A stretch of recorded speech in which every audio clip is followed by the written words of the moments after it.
Ladies and gentlemen, welcome to Pod Tiki, episode 2 of Inside the Mug.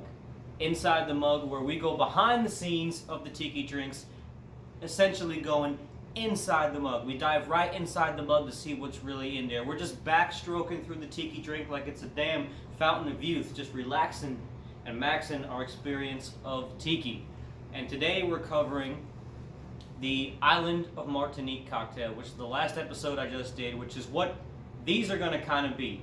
They're meant to reference the episode that just came out as a little accompaniment to it. And you can see I have my Island of Martinique cocktail right here with me today.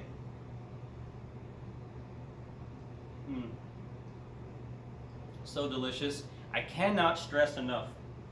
I'm sure if you guys are watching this, that you probably already listened to the episode.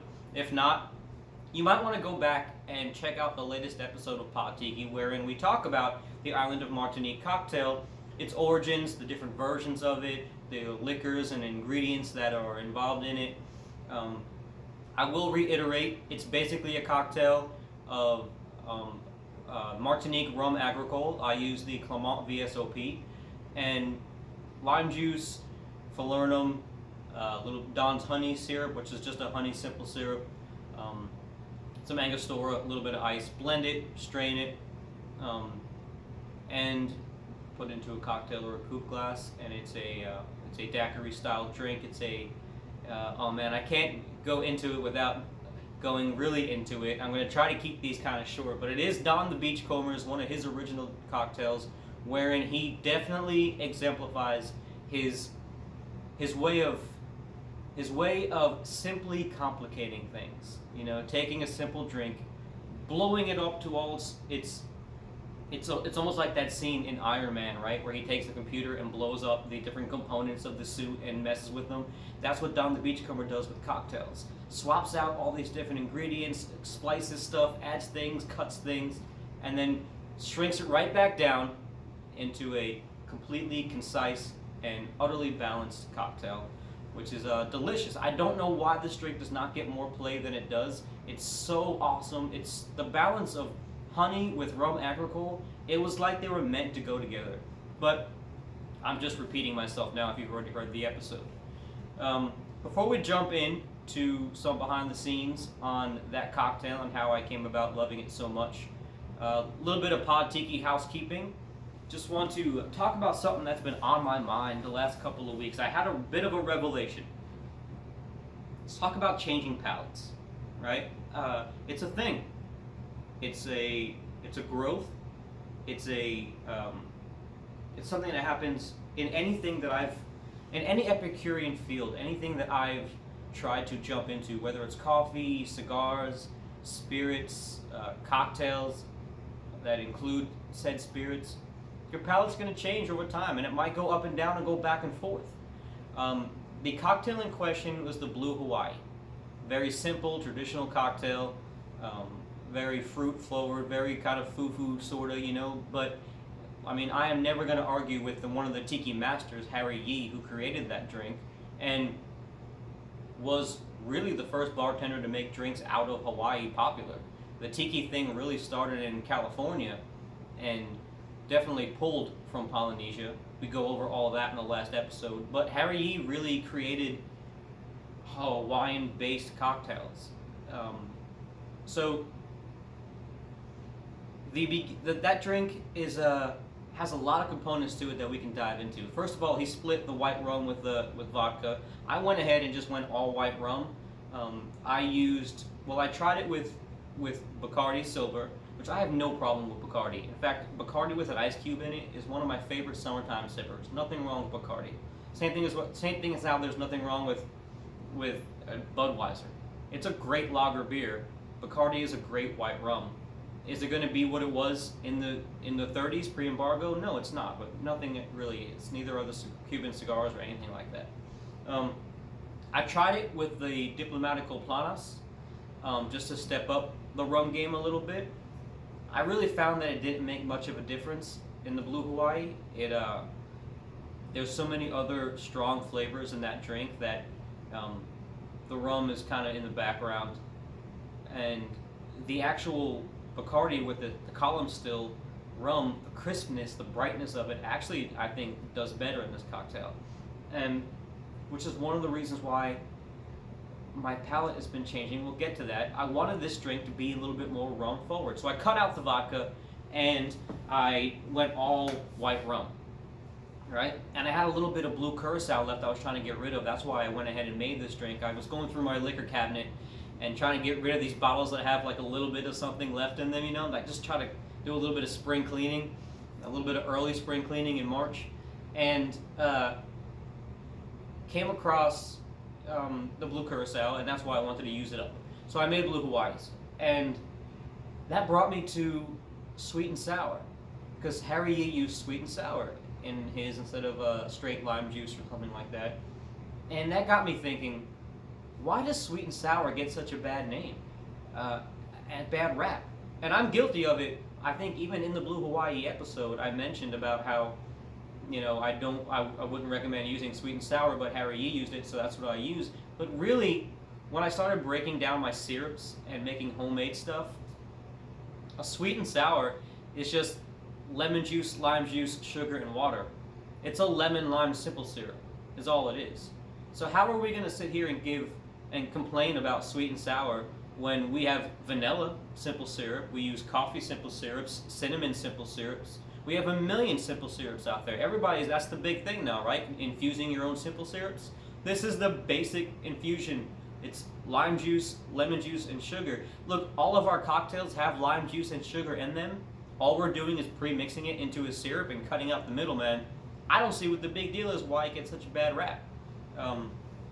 So I went ahead and made my own homemade sweet and sour, and of course the next ingredient is pineapple juice. When I first made this cocktail, I think it has 4 ounces of pineapple juice in it, and I loved it. I love the flavor profile, and when I made it this time, it felt like I was drinking a glass of pineapple juice. My palate had changed to the fact where I wanted more of the nuance. I wanted more of the rum to come through. I wanted more. Now maybe my homemade sweet and sour might not be as potent as the store-bought stuff. So maybe that's why I needed more other flavors to pop through. But I really felt like I gotta cut this pineapple juice down to like 3 ounces, maybe even 2 ounces. I did 3 ounces, and then the sweet and sour had a chance to come through. The rum had a chance to shine when it wasn't diluted with vodka, and by the way, I didn't use Russian vodka. I looked at the Kettle One that I have. I believe is from the Netherlands or Finland, one of those Norse countries. But and also I tend to use Reka vodka whenever I can. I give a shout out to my boys out at Reka vodka. They've helped the show out before in the past. So I just wanted to have that on my mind. Like, my palates have been changing. Like, I liked the full sweetness of the pineapple when I first started making these drinks, and now I've realized that I want a little bit more of this rum to come through, and kind of found myself embracing the palate changing. I find it when I smoke cigars a lot. You know, sometimes you're in the mood for a really dark, rich cigar. Sometimes you're in the mood for something a little bit more nuanced and grassy and herby, a little bit milder on the palate. And same thing with coffees or anything like that. And it really got my mind thinking about how palates change over time and how that could be a good thing, and to not always downplay the hipster Epicurean aspect of this the spirits and the drinks that we love so much, the genre that we love so much, the genre of tiki, that of which we are so enthralled with. Again, don't take that for me becoming some kind of hipster and nerd. I still am a firm believer that there is no tiki drink that you need a bottle more than $50 to make. Do I have expensive bottles? Yes, of course. I'm looking at my bar right now. I have a bottle of a Privateer, RL Seal, Hampton, Rondo Barrelito.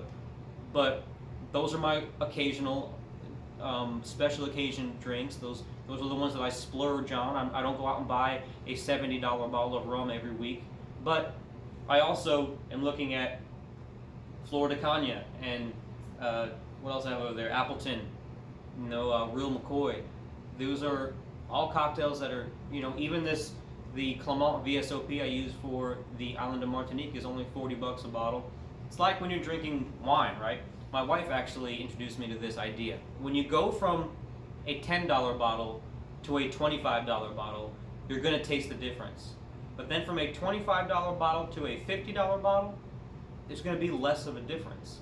From 50 to 80, from 80 to 100, the higher quality of something you get, you're going to see diminishing returns in the jump from level to level in quality.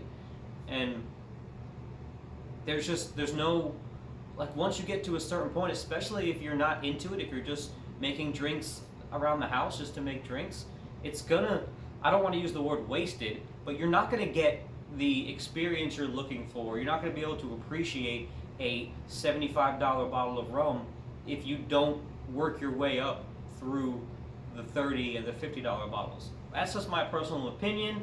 I find that there's a reason why the most popular things are the most popular. And I'm not going to sit here and tell you, extol the virtues of $75 bottles of rum. Is the Privateer Queen's Share one of my favorite rums? Yes. Is Foursquare one of my favorite rums? Yes. But you don't need those to make great cocktails. Let those be your special occasions. Let those be your fancy rums. There are some things that you can't help it. Scotch is expensive. If you want a good Scotch, you're gonna spend money on it. But the same thing goes for bourbons. I live in Tennessee, right? I'm in bourbon country over here. Nashville is a bourbon and whiskey town. You don't need to go out and chase down Pappy Van Winkle to have a good experience with bourbon. You can get a bottle of Buffalo Trace or Weller, if you can find it, for $30 a bottle. You don't need to go out and be crazy. I even like Bullet. But I digress. Anyway, that's all I'm going to say about that. Sometimes I have a tendency to get so high up on my soapbox, and then I start slipping and sliding on the soap, and you don't want to drop the soap when you're on your soapbox. That's a whole new thing. Let me reset with a sip.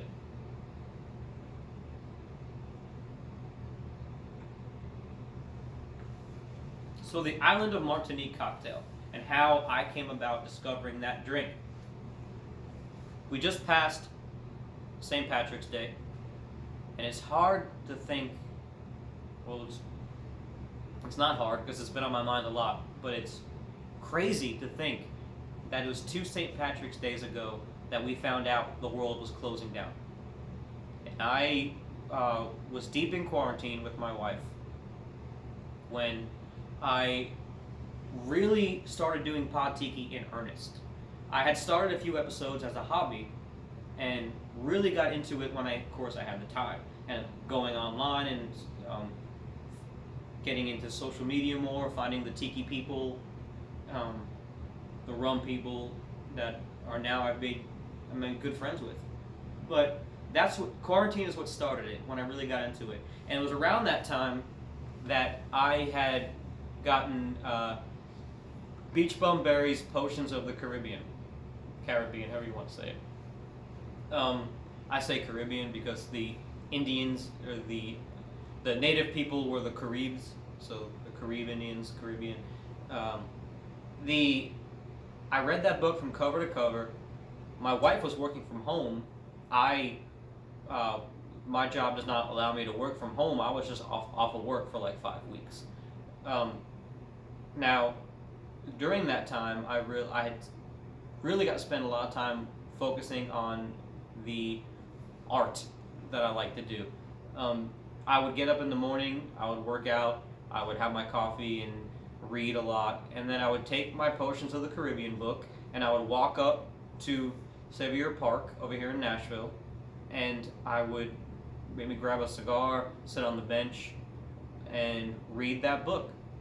And it was around this time, because I've always kept Mai Tai stuff in the house. That's my favorite drink, my favorite all-time tiki drink. Not my all-time favorite drink, but my favorite tiki drink is the Mai Tai. And so I always had some Clement on hand.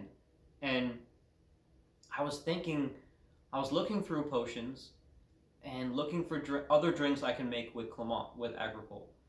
And of course, I stumbled upon the Island of Martinique cocktail, and he had it in that book. And I was looking through the ingredients list, and this was early in my tiki adventure, so I didn't have a lot of weird stuff at the house yet. I had very basic ingredients, and this is a very basic ingredient. The weirdest, I think, thing in here is falernum.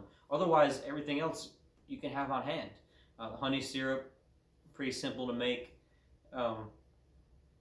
So I made it for my wife and I during quarantine, and when she got off of work, I would make dinner, and then we'd sit and we'd watch everything on Netflix. Probably around this time we were watching Tiger King, because that's what everybody was watching at this time.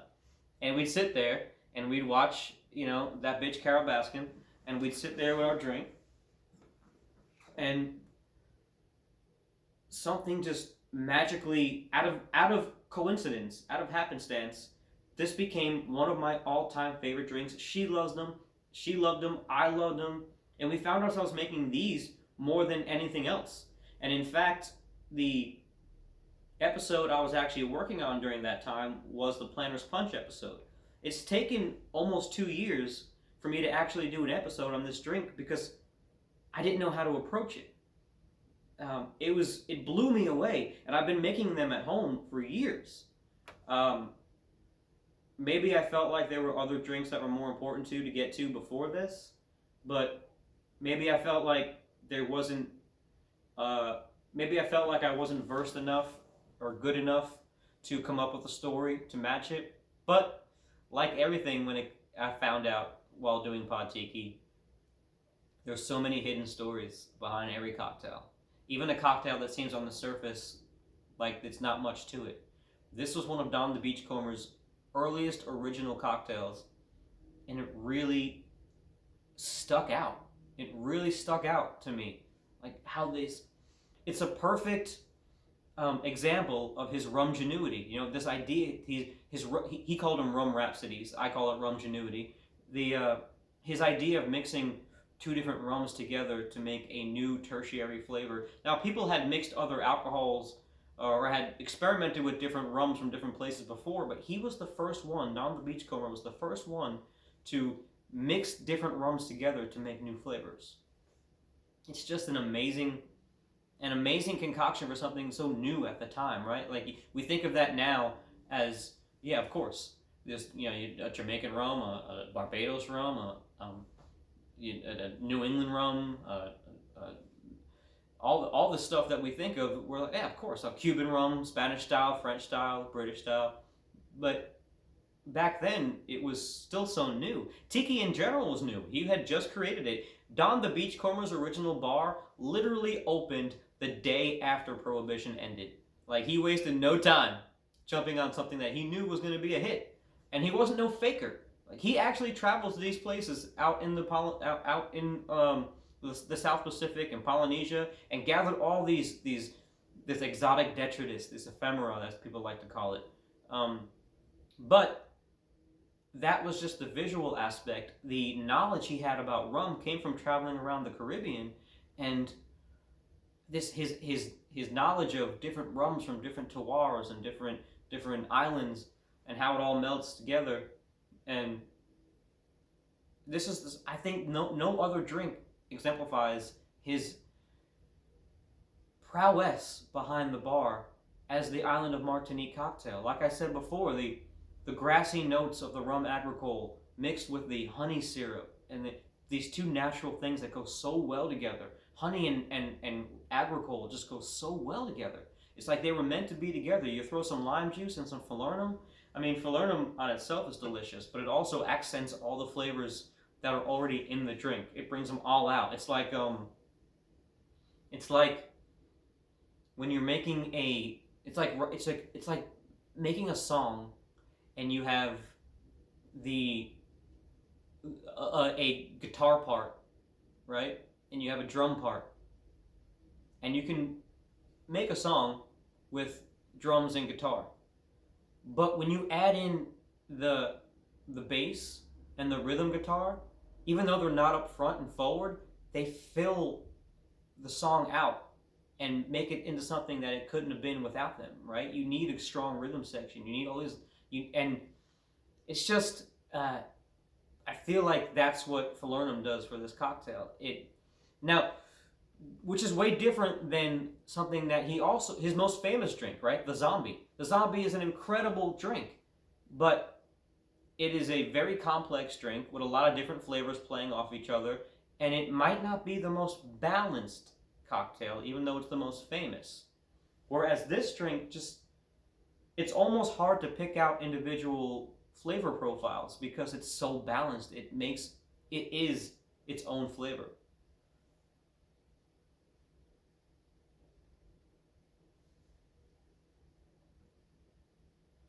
And well, I guess that's all I got to say about the Island of Martinique cocktail. That's how I came up with wanting to do the episode. It was something I've been wanting to do for a while and never found a way to do it. Recently, I just decided to sit down and tackle it and found a story there that I wouldn't imagine being there. And of course, that's how it always works out with Tiki. In the episode, we also go deep into some Don the Beachcomber history. There's so much to go on there. It's almost like I'm touching on it. You have to listen. And this is not just a plug for Pod Tiki, but I really do suggest going back and listening through all the episodes because there's a little bit here and there that gets all put together into a story that you have to it's episodic, right? It's like watching a show on TV rather than watching a movie. You might get the gist of a movie with the beginning and the middle and the end, but on a TV show, on an episodic TV show, the narrative gets to play out longer with a lot more nuance. And I feel like the story of Tiki and cocktails mixed with pre-Prohibition, through Prohibition, into the first Tiki, into the Tiki revival, into the modern Tiki revival, that whole area of time that we span in this genre, it really does take a lot more deep dives and nuance to get into. And I'm not Dan Carlin, so I can't do a 4-hour podcast. But if you listen to all the series, I'm hoping that at the end it'll all come together in some story. And maybe, who knows, maybe one day I'll put it all together into a book and do something like Jeff Berry does. That would be a lot of fun. But really, speaking of Jeff Berry, Potions of the Caribbean was such a godsend during that time of quarantine when I was just looking for new recipes and really helped me want to do what I do with Pod Tiki, to dive into these with more of a historical narrative as well as the narrative I tend to write. When I started, if you go back and listen to the very first episode on the Mai Tai, I leave it up there because it's what I felt in that period of time.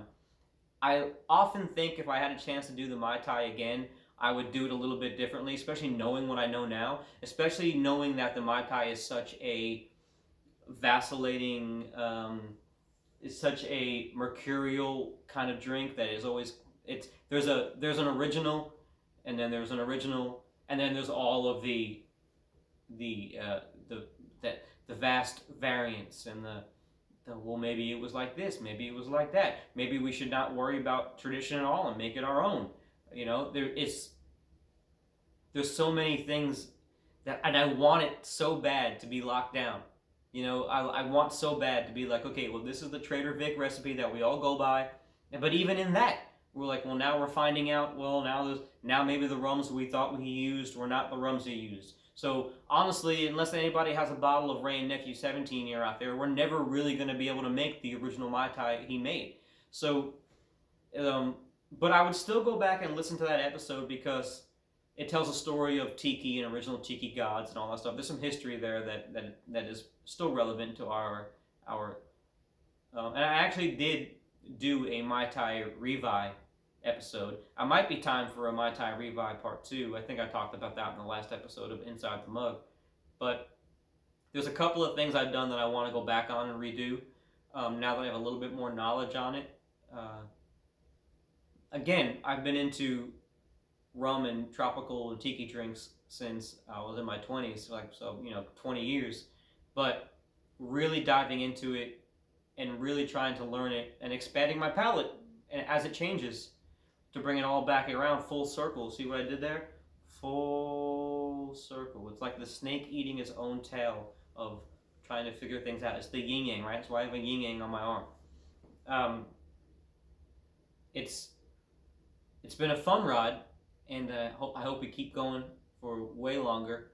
And thank you guys for being with me on it, the journey that is. Yeah, go back and check out the episode of Pod Tiki, which you can find on, ready for plugs, Spotify, Apple Podcasts, Google Podcasts, Stitcher, iHeartRadio, and of course always at podtiki.com, where you can find all the stuff